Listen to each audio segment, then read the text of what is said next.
नमस्कार दोस्तों, हम लोगों ने कूलाम के नियम के बारे में सीखा। आज उसी के आगे शुरुआत करते हैं। देखते हैं इसके महत्व के बारे में और इससे संबंधित कुछ महत्वपूर्ण तथ्य। और इसी के साथ आज देखते हैं स्थिर वैद्युत बल तथा गुरुत्वाकर्षण बल में तुलना देखते हैं। कूलाम के नियम का महत्व। कूलाम के नियम का महत्व।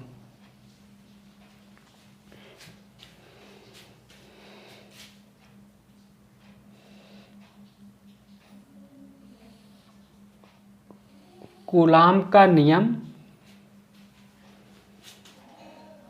स्थिर बिंदु आवेशों के बीच, या कह सकते हैं इस नियमानुसार दो स्थिर बिंदु आवेशों के बीच लगने वाला वैद्युत बल अत्यंत छोटे परास अर्थात नाभिक की दूरी कितना 10⁻⁻15 मीटर, ठीक। नाभिक की दूरियों तथा परमाणु दूरियों 10⁻10 लिख दो या 11 लिख दो, 11 लिख देते, ठीक। 11 मीटर की दूरियों के साथ ही बड़े परास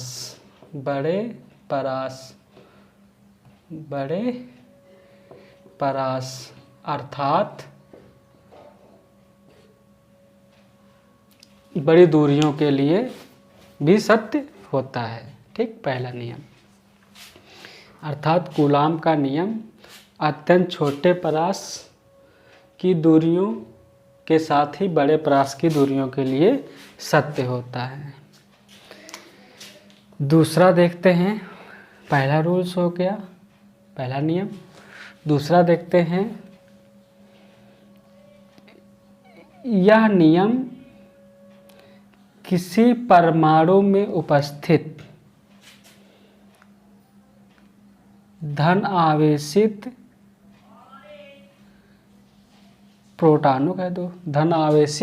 प्रोटॉनों तथा ऋण आवेशित इलेक्ट्रॉनों के मध्य लगने वाले किसकी वैद्युत बल की व्याख्या करता है। वैद्युत बल की व्याख्या करता है, जिसके कारण क्या होता है, परमाणु का स्थायित्व बना रहता है। परमाणु का स्थायित्व बना रहता है। यह नियम परमाणु में उपस्थित धन आवेशित प्रोटॉनों तथा ऋण आवेशित इलेक्ट्रॉनों के मध्य लगने वाले वैद्युत बल की व्याख्या करता है, जिसके कारण परमाणु का स्थायित्व बना रहता है। आगे देखते हैं, यह नियम परमाणुओं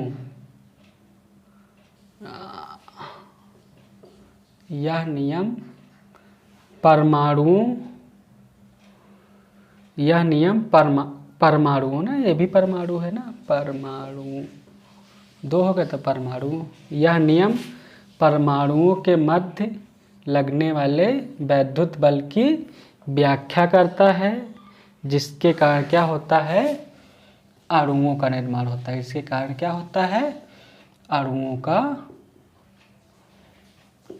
का क्या होता है, निर्माण होता है, जिसके कारण अणुओं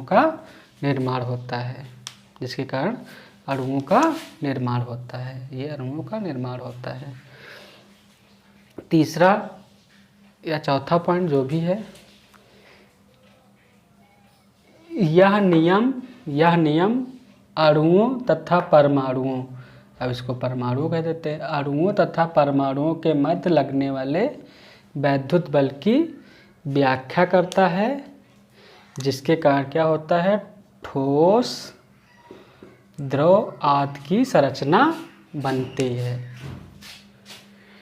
ठीक, तो पहला नियम क्या हो गया, इस नियमानुसार या यह नियम अत्यंत छोटे परास की दूरियों के साथ बड़े परास की दूरियों के लिए लागू होता है या सत्य होता है।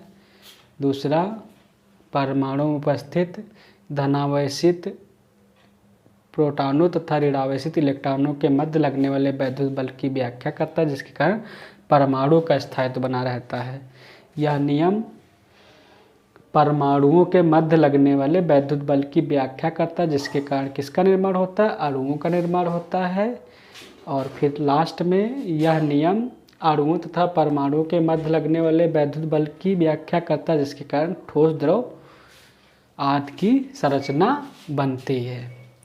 यहाँ पर एक बात और समझने वाली है कि नाभिक के अंदर उपस्थित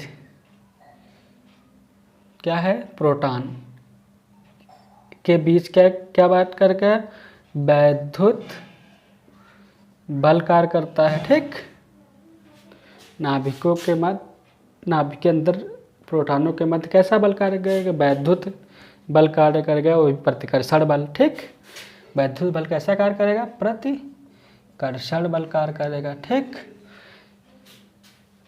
और इसके मध्य या इनमें क्या होता है, नाभिकीय बल भी काम करता है, नाभिकीय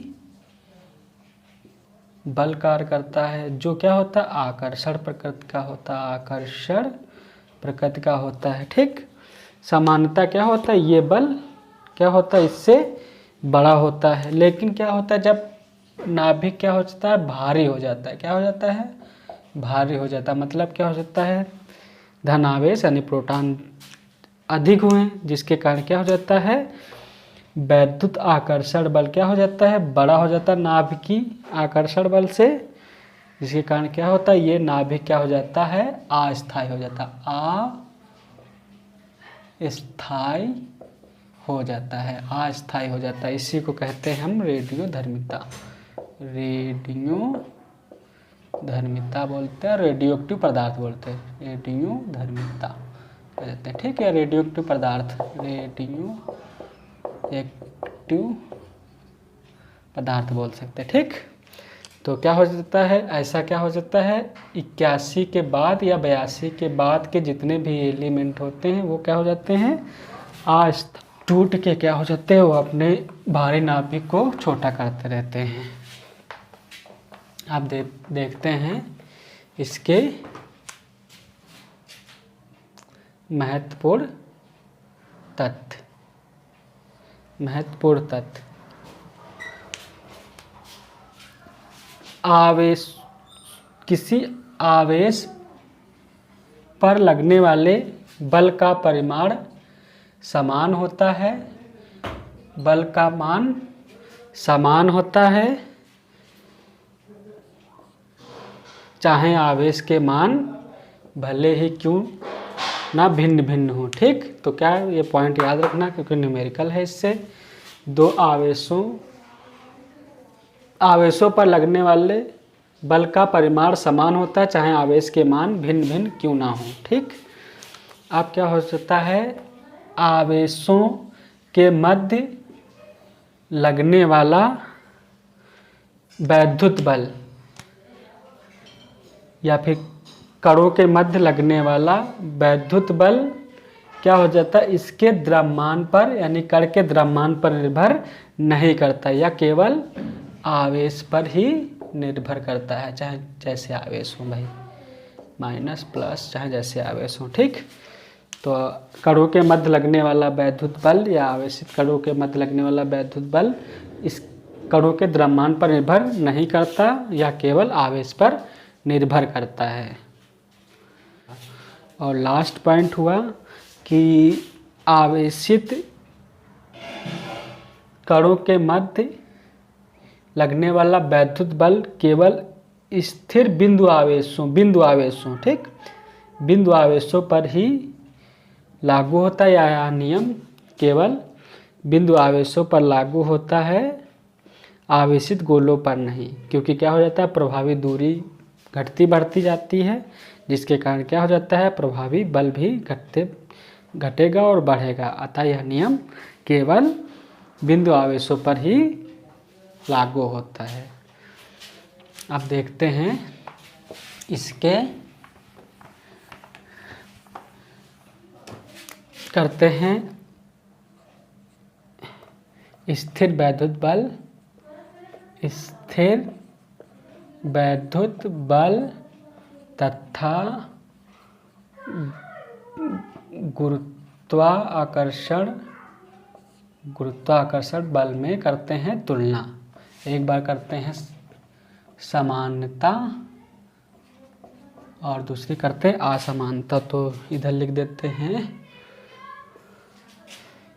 स्थिर वैद्युत बल, इधर करते हैं गुरुत्वाकर्षण बल ठीक। यह बल व्युत्क्रम वर्ग के नियम का पालन करता है, गुरुत्वाकर्षण भी व्युत्क्रम वर्ग के नियम का पालन करता है ठीक। दूसरा केंद्रीय बल होता है, ये भी क्या होता है, केंद्रीय बल होता है। तीसरा संरक्षी बल है, तीसरा संरक्षी बल है ठीक। ये हो गई इसकी समानता।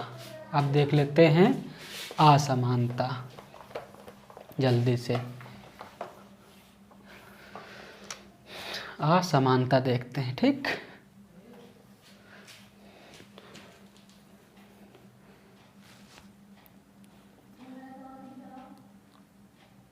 दो आवेशों के मध्य आकर्षण या प्रतिकर्षण बल कार्य करता है, दो द्रव्यमानों के बीच केवल आकर्षण बल कार्य करता है।